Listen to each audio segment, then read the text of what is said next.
Hi everyone, Monique here, Little Gems Jewelry Canada. Today we are going to be making 1/2 inch tapered paper beads, and we're going to start that in just a moment.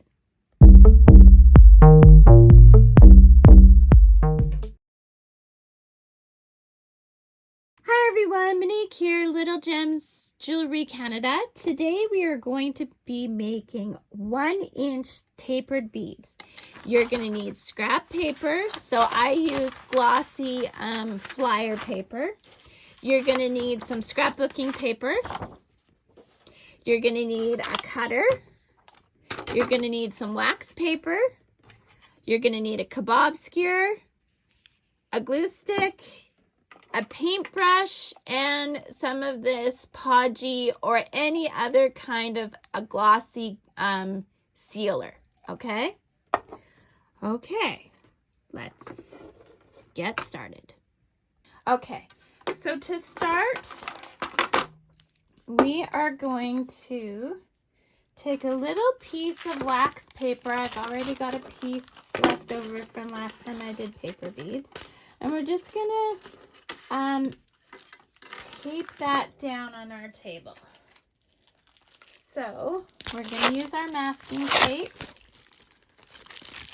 And the reason I use masking tape is because then it won't wreck your tabletop. I use the same trick when I am making pierogies. Where's the end? Ah, there's the end.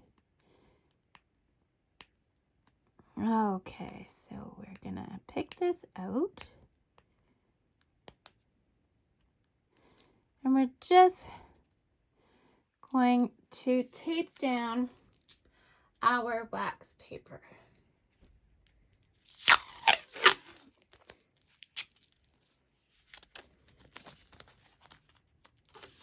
I'm gonna go wide, I think. Okay. It doesn't have to be perfectly taped down, just tape down so that it doesn't move. Okay. Okay, now we're to the point where we're actually making the beads. So what you're going to do is you're going to take your fancy paper and your filler paper. And what I mean by filler paper is this paper just makes it so your bead is bigger.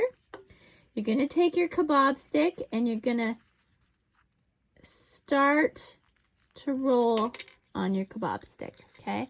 And I usually just kind of roll it back and forth a couple of times, okay? Then we're going to put it on the table and we're going to start rolling it. Keep those two pieces of paper lined up. And if you see that you have more on one side than the other, then just fix it up with your nail. The other thing I do is I like to pinch the paper and I twist the kebab stick until it won't twist on its own. And that just keeps my bead nice and tight. Okay. Again, see how I've got a little bit more on this side than I do that side. So I'm just going to use my fingernail and shimmy it over. And you can keep it up off the table if you want.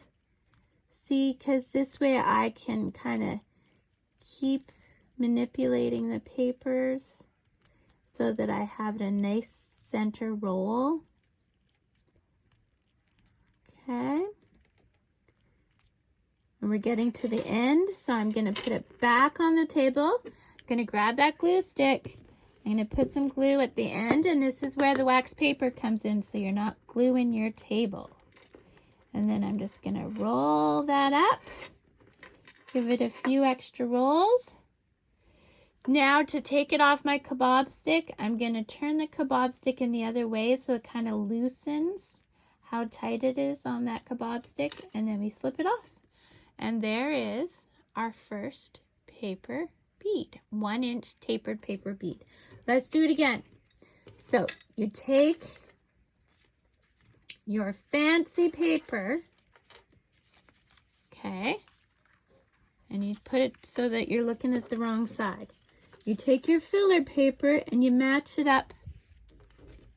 Then you take your kebab stick And we're just gonna roll it back and forth to get it started, okay? Then you can put it down on the table and start rolling. Then once I've got a few rolls on, I pick it up and I pinch it between my fingers. And I'm just going to keep twisting that kebab stick until I've got, and I'm pinching the papers at the same time. So I've got it tight on the kebab stick, and the kebab stick will not twist anymore. Then I'm just going to keep rolling the kebab stick. It's not quite tight. Okay. And you want to keep those papers together. Okay, keep going, keep going. We're getting near the end, so I put it down, get my glue stick, do some gluing, and then I just finish off that bead. You can give it a few extra rolls to make sure it's good and tight. Then I loosen it on my kebab stick and I slip it off. Another beautiful bead. Okay, great thing to do with leftover pieces of your scrapbooking paper. I'm also a scrapbooker and a journaler, and yeah, so this is a great way to use those pieces that maybe you just never found anything you wanted to do with them, that kind of thing. So I usually do a whole piece of paper or a whole stack of scraps, whichever. So just keep making the beads and then meet me back and we will go to the next step. So now this is where we seal our beads. So I have a little florist sponge thing here. You can also use like a piece of any kind of styrofoam packing material, whatever. It's just to jab the toothpicks in. Okay, so what I'm going to show you is how we seal them. So take a little bit. Now, we don't want to go over the holes, okay? So what I do is I kind of do one part and I put the paintbrush around, and then I do the other part and push the paintbrush around and then get the middle. Okay, but you want to go as close to the hole as you can. Sorry, out of focus. And then you'll do the same to the other one. Okay, and if you go over the toothpick, it's okay. It just may make it a little bit more difficult to get off the toothpick, right? And if your bead doesn't go completely on the toothpick, make sure you do not fill that hole with the glaze. Okay, and then we put it in and we go to the next one. Okay. Oh, so something that you may notice here, these are made with just the magazine paper. Yeah. And then this is one that we just made. Well, that's two, but, and you see how this one's really slippy and this one is not? This is the better way to do it because you'll get your needle through the bead easier, or your wire or whatever you're using it for. Whereas these, some of them have had problems. I haven't been able to get my beading needle through. So it's just different ways of making the bead. Like some of these beads, I'll put a link in the description of different ways you can make paper beads. I'll put links in the description, so don't forget to check that out. But the only thing about making paper beads is that sometimes, oops, it's trial and error. Okay. On